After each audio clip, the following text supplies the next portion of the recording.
Hello friends, good morning. നമ്മുടെ Kerala TV സീരിയലിലേക്ക് എല്ലാവർക്കും സ്വാഗതം. അങ്ങനെ ഋതുവിനെ മാറ്റി നിർത്തി സംസാരിക്കാനായിട്ട് കുറുപ്പമ്മാവൻ ഒരുങ്ങുന്നു. അപ്പോൾ എന്താ അമ്മാവെന്ന് ചോദിച്ചപ്പോൾ കുറുപ്പമ്മാവനോട് മോള് ദേഷ്യപ്പെടരുത്, ഞാൻ സേതുവിനെ വിളിക്കാൻ പോവുകയാണ്. വക്കീൽ പറഞ്ഞതുപോലെ സേതു ഇല്ലാതെ ഒരു കാര്യവും നടക്കില്ല. ഞാൻ അയാൾക്ക് മുന്നിൽ തോക്കണം എന്നാണോ അമ്മാവൻ പറയുന്നതെന്ന് ഋതു ചോദിച്ചു. അതിലും നല്ലത് ഞാൻ അങ്ങ് ആത്മഹത്യ ചെയ്യുന്നതല്ലേന്ന് ചോദിച്ചപ്പം മോളെ, വാശി കാണിക്കാനുള്ള സമയമല്ല ഇത്. എങ്ങനെയെങ്കിലും കമ്പനിയുടെ പ്രവർത്തനങ്ങൾ പഴയ അവസ്ഥയിലേക്ക് തിരിച്ചു കൊണ്ടുവരാനാണ് നമ്മൾ നോക്കേണ്ടതെന്നുള്ള കാര്യങ്ങൾ കുറുപ്പമ്മാവൻ ഋതുവിനോട് പറയാം. മോളെ, സാലറി കൊടുക്കാതിരുന്നാൽ സ്റ്റാഫുകളൊക്കെ കുറച്ച് ദിവസത്തേക്ക് ക്ഷമിച്ചെന്നിരിക്കും. അത് കഴിഞ്ഞാലേ കൊടിയും പിടിച്ച് പൂർണിമ ടെക്സ്റ്റൈൽസിൻ്റെ മുന്നിലെ സത്യാഗ്രഹം ഇരിക്കുമെന്നുള്ള കാര്യങ്ങൾ ഇങ്ങനെ പറയുക. അങ്ങനെ ഒരു അവസ്ഥയിലേക്ക് കാര്യങ്ങൾ എത്താതിരിക്കണമെന്നുണ്ടെങ്കിൽ സേതുവിൻ്റെ സൈൻ വാങ്ങിയെല്ലാം ക്ലിയർ ചെയ്യണമെന്നുള്ള കാര്യങ്ങൾ പറയാം. അപ്പോൾ സത്യാഗ്രഹം നടത്തിയാലും സാരമില്ല, സേതുവിൻ്റെ കാല് പിടിക്കാൻ ഞാനില്ലെന്ന് പറഞ്ഞപ്പം മോള് കാല് പിടിക്കണ്ട, കാര്യങ്ങളൊക്കെ ഞാൻ അവനോട് സംസാരിച്ചോളാം എന്നുള്ള കാര്യം പറയാം. എന്നാൽ അച്ഛൻ കാണിച്ചൊരു അബദ്ധം കാരണം ആ സേതുമാധവൻ്റെ മുന്നിൽ ഞാൻ തല താഴ്ത്തി നിൽക്കേണ്ടി വരുമല്ലോ എന്ന് ഓർക്കുമ്പോൾ മോളെ, ദേ എനിക്ക് മോളെ മനസ്സിലാകും. പക്ഷേ നമ്മുടെ കമ്പനിയുടെ നല്ലതിനു വേണ്ടി സേതു തൽക്കാലം ഇവിടെ വന്നേ മതിയാകൂ എന്നുള്ള കാര്യം കുറുപ്പമ്മാവൻ പറഞ്ഞിട്ട് അങ്ങ് പോയി. ഋതു ഭയങ്കര ദേഷ്യത്തിൽ അങ്ങനെ നിൽക്കുവാണ്. അങ്ങനെ ആ ഒരു സംഭവം അവിടെ നടക്കുന്നു. അതായത് ശത്രുക്കളെയൊക്കെ വെല്ലുവിളിച്ചുകൊണ്ട് അവരുടെ എല്ലാവരുടെയും തലപ്പത്ത് തീരുമാനങ്ങൾ എടുക്കാനായിട്ടാണ് പൂർണിമ ടെക്സ്റ്റൈൽസിലേക്ക് നമ്മുടെ സേതു എത്താൻ പോകുന്നത്. അത് കഴിഞ്ഞ് നമ്മുടെ സേതു പല്ലവിയെ കാണാനായിട്ട് പോണു.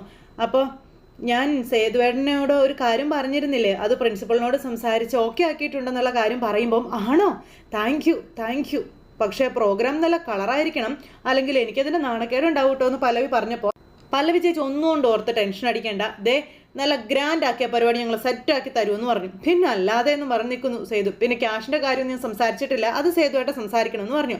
പല്ലവിയുടെ ആ ഒരു കേസായതുകൊണ്ടേ അവർ എത്ര രൂപ പറയുന്നോ ആ ഒരു എമൗണ്ടിൽ ആ വർക്ക് ഞാനങ്ങ് ഉറപ്പിക്കുമെന്ന് പറഞ്ഞു.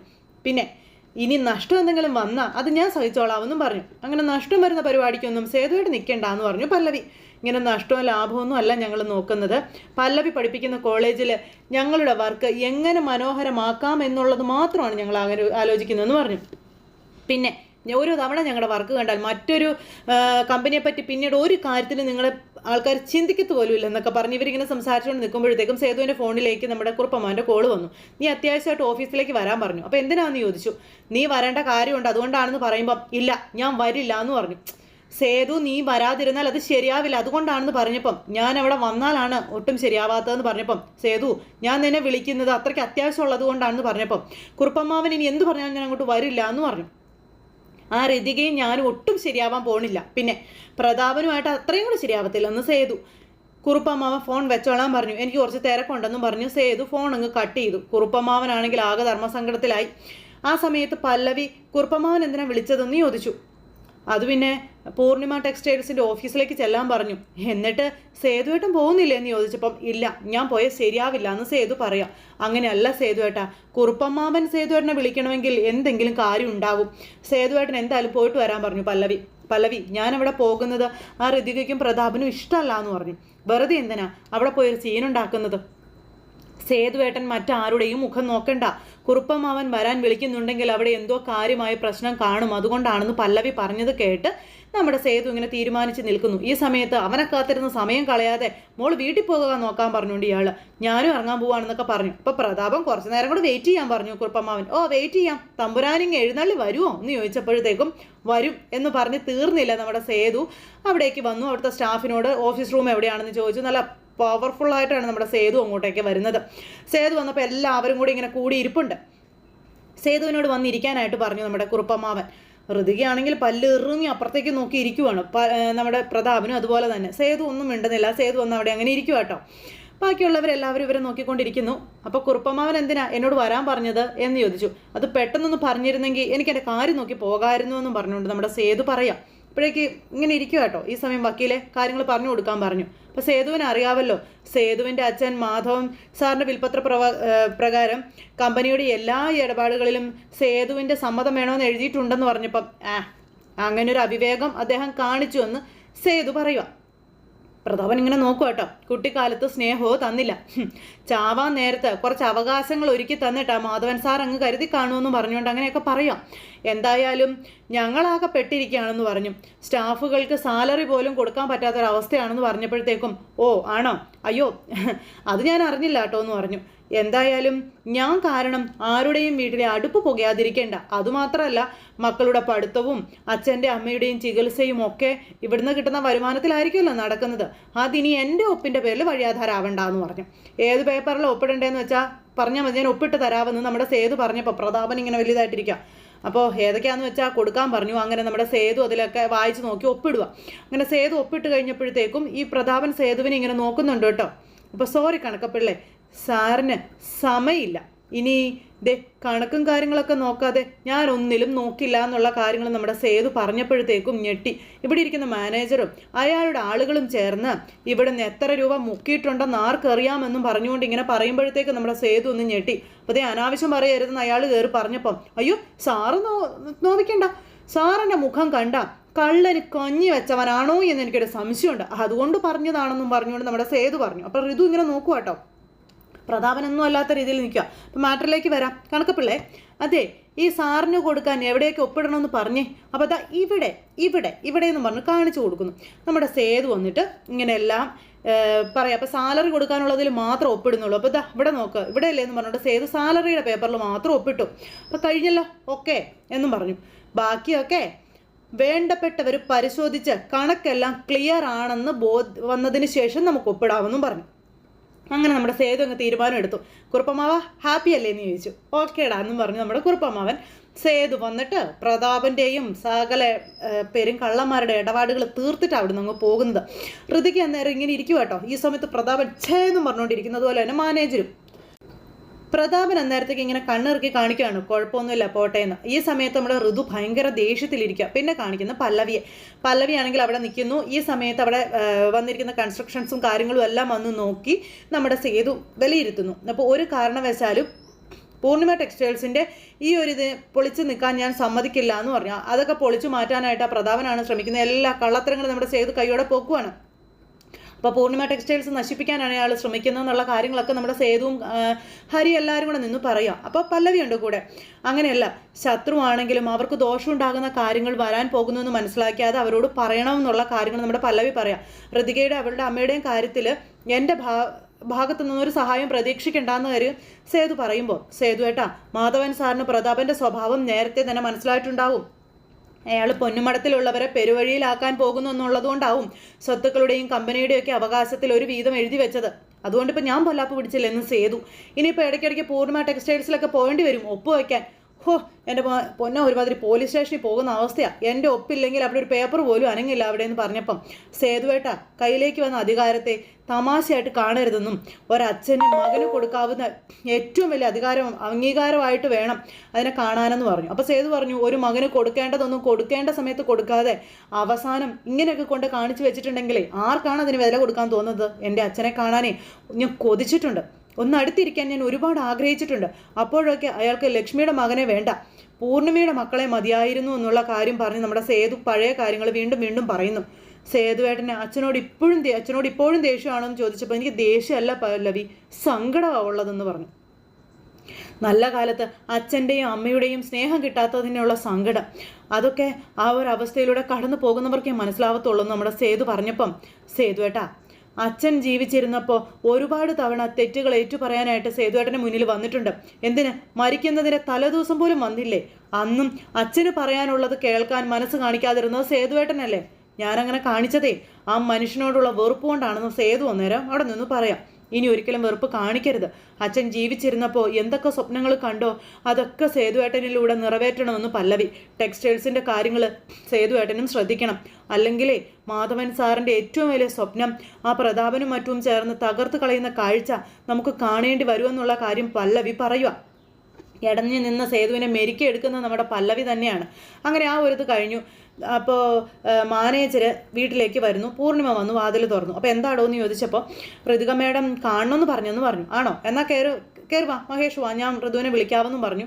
അങ്ങനെ മഹേഷ് അകത്ത് ചെന്നിരിക്കുന്നു. ഋതിക ഇറങ്ങി വരുന്നു. ഋതിക ഇറങ്ങി വന്ന സമയത്ത് മഹേഷ് പൂർണിമ ടെക്സ്റ്റൈൽസിന് മാനേജറായിട്ട് ഇപ്പോൾ എത്ര വർഷമായി എന്ന് ചോദിച്ചു. അപ്പോൾ 12 വർഷം കഴിഞ്ഞു. ഓക്കെ, അപ്പോൾ ഒരു വ്യാഴവട്ടമായി നിങ്ങൾ എൻ്റെ അച്ഛനെയും ഞങ്ങളുടെ കമ്പനിയെയും പറ്റിച്ചുകൊണ്ടിരിക്കുകയായിരുന്നു അല്ലേ എന്ന് ചോദിച്ചു. അപ്പോൾ എന്താ മേഡം ഇങ്ങനെയൊക്കെ പറയുന്നു എന്ന് ഋതിക ചോദിക്കുക. ഞാൻ അങ്ങനെയുള്ള ഒരാളാണെങ്കിൽ മാധവൻ സാർ എന്നെ കമ്പനിയിൽ വെച്ചുകൊണ്ടിരിക്കുമോ എന്ന് ചോദിച്ചു. മാധവൻ സാറിന് മക്കളെക്കാൾ സ്നേഹമായിരുന്നു എന്നോട്, പക്ഷെ ആ സ്നേഹം നിങ്ങൾ മുതലെടുക്കുകയായിരുന്നു എന്ന് ഋതുക പറഞ്ഞു. മകനെ പോലെ നിങ്ങളെ സ്നേഹിച്ചിരുന്ന എൻ്റെ അച്ഛനെ നിങ്ങൾ ചീറ്റ് ചെയ്തു എന്ന് പറഞ്ഞു. അയ്യോ മേഡം അങ്ങനെയൊന്നും പറയരുത്, അയ്യോ ഞാൻ മനസ്സിൽ പോലും കാണാത്ത കാര്യങ്ങളാണ് മേഡം പറയുന്നതെന്ന് പറഞ്ഞപ്പം മനസ്സിൽ കണ്ടാലും ഇല്ലെങ്കിലും മഹേഷ് കണക്കിൽ കാണിച്ച കള്ളത്തരം ഞാൻ കണ്ടുപിടിച്ചു എന്ന് ഋതിക പറയുവാണേ. പർച്ചേസിലും സെയിൽസിലും വമ്പൻ തിരിമറികളാണ് നിങ്ങൾ നടത്തിയിരിക്കുന്നത്. അപ്പം മേഡം എന്തൊക്കെയാ പറയുന്നേ? എനിക്കതിൻ്റെ കാര്യമൊന്നും ഇല്ലെന്ന് ഇയാൾ പറയാം. കമ്പനിയിൽ നിന്ന് മാന്യമായ സാലറി എനിക്ക് കിട്ടുന്നുണ്ട്. അതെ, എന്നിട്ടും താൻ തിരിമറികൾ നടത്തുന്നതിലാണ് എനിക്ക് അത്ഭുതമെന്ന് പറഞ്ഞപ്പോഴേക്കും അച്ചുവും പൂർണിമ അത് കേട്ടുകൊണ്ട് വരുക. പൂർണിമ മേഡം എന്നെ വർഷങ്ങളായി കാണുന്നതല്ലേ, ഞാൻ കമ്പനിയിൽ എന്തെങ്കിലും കള്ളത്തരം കാണിക്കുമെന്ന് മേഡത്തിന് തോന്നുന്നുണ്ടോ എന്നിങ്ങനെ ചോദിക്കുന്നു ഇയാൾ. അപ്പം പൂർണിമ മേഡമല്ല ഞാനാ നിങ്ങളോട് സംസാരിക്കുന്നതെന്ന് ഋതിക പറയുവാട്ടോ. ഇവിടെ എൻ്റെ മുഖത്ത് നോക്കി പറ, നിങ്ങൾ കമ്പനിയിൽ ഒരു കൃത്രിമവും കാണിച്ചിട്ടില്ല എന്ന് പറയാൻ പറഞ്ഞു. അപ്പോഴത്തേക്കും ഇയാൾ ഇങ്ങനെ തല കുനിച്ചിങ്ങനെ ഇരിക്കുക കേട്ടോ. എന്നിട്ട് ഇല്ല, സത്യമായിട്ടും ഇല്ല എന്ന് പറഞ്ഞു. അപ്പോൾ ഋതുക്ക് ഇങ്ങനെ തുറച്ചു നോക്കുക. ആ സമയം ഋതു, മഹേഷ് നമ്മൾ വർഷങ്ങളായി കാണുന്ന ഒരാളല്ലേ, മഹേഷ് അങ്ങനെയൊന്നും ചെയ്യില്ല എന്ന് പറഞ്ഞപ്പം ചെയ്തു, അതിന് വ്യക്തമായ തെളിവും എൻ്റെ കയ്യിലുണ്ടെന്ന് ഋതിക പൂർണിമയോടും അച്ചുവിനോടും പറയുന്നു. ഇയാൾ ഞെട്ടി.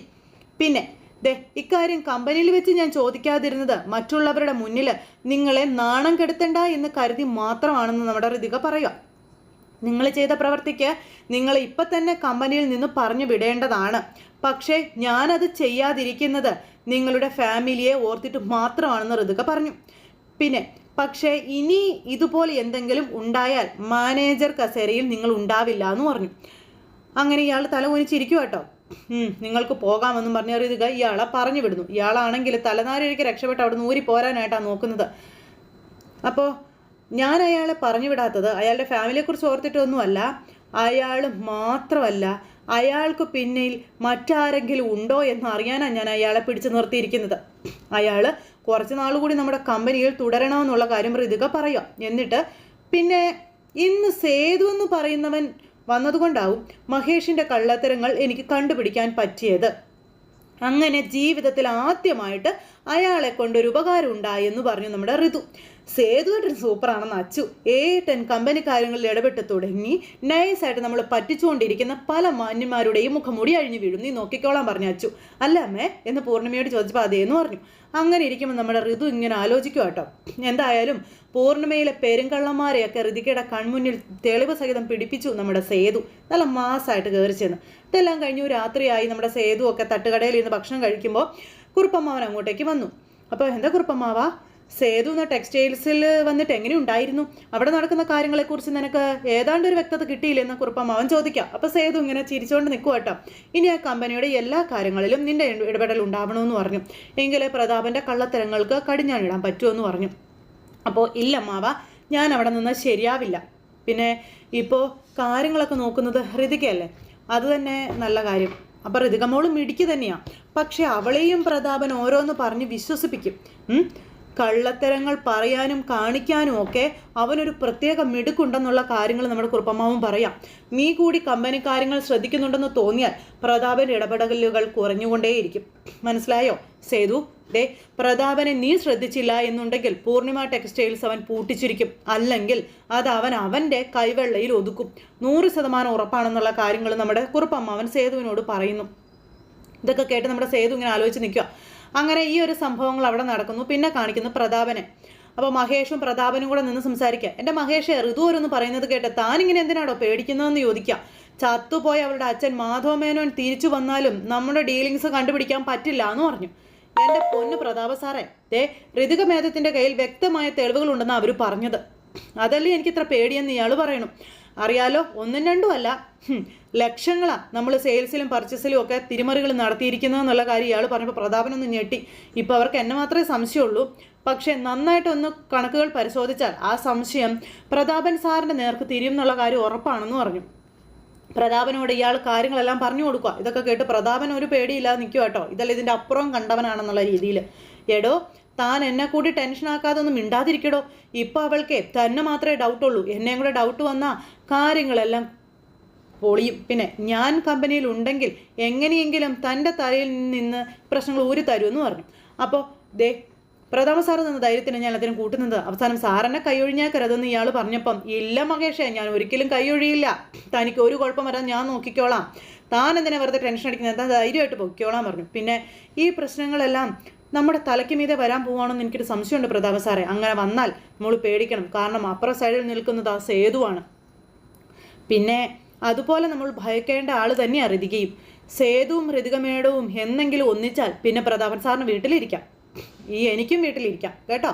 അതും പറഞ്ഞ് ഇയാളങ്ങ് പോയപ്പോൾ പ്രതാപൻ ഇങ്ങനെ പലതും ആലോചിച്ചുകൊണ്ട് അവിടെ നിൽക്കുന്നു. അതിന് ഒരിക്കലും സമ്മതിക്കില്ല എന്നുള്ളൊരിതിൽ അങ്ങനെ ആ ഒരു സെറ്റപ്പും കാര്യങ്ങളൊക്കെ അവിടെ നടക്കുന്നു. ഈ സമയത്ത് കഴിഞ്ഞു പോയ കാര്യങ്ങളെപ്പറ്റി ആലോചിക്കുക കേട്ടോ. അതായത് നമ്മുടെ മാധവേട്ടന് വന്ന പ്രശ്നം, അന്ന് വൈകുന്നേരം ഉണ്ടായ ആ ഒരു സംഭവത്തിൽ ഈ പ്രതാപൻ ഒരു ഗുളിക കൊടുത്താണ് നമ്മുടെ പ്രതാപേട്ടന്, അതും അദ്ദേഹത്തിനെ കൊല്ലാനുള്ളത്. അപ്പോൾ വേഗം വീട്ടിലേക്ക് പോകാൻ പറഞ്ഞു. അങ്ങനെ ഇയാൾ മരുന്ന് മാറിക്കൊടുത്താണ് നമ്മുടെ സാറിനെ കൊന്നത്. സാറിന് വിഷമം ഇങ്ങനെ വന്നുകൊണ്ടേയിരിക്കുന്നു. അങ്ങനെ പ്രതാപൻ കൊന്ന ആ ഒരു കാര്യം പ്രതാപൻ അവിടെ നിന്ന് ആലോചിക്കുക. അപ്പോൾ അങ്ങനെ ഒരു സിറ്റുവേഷനിലാണ് ഇന്നത്തെ നമ്മുടെ കഥ അവസാനിച്ചിട്ടുള്ളത്. അപ്പോൾ എല്ലാവരും കാത്തിരുന്ന് കാണണേ. എല്ലാവർക്കും നല്ലൊരു ദിവസം ആശംസിക്കുന്നു. നന്ദി.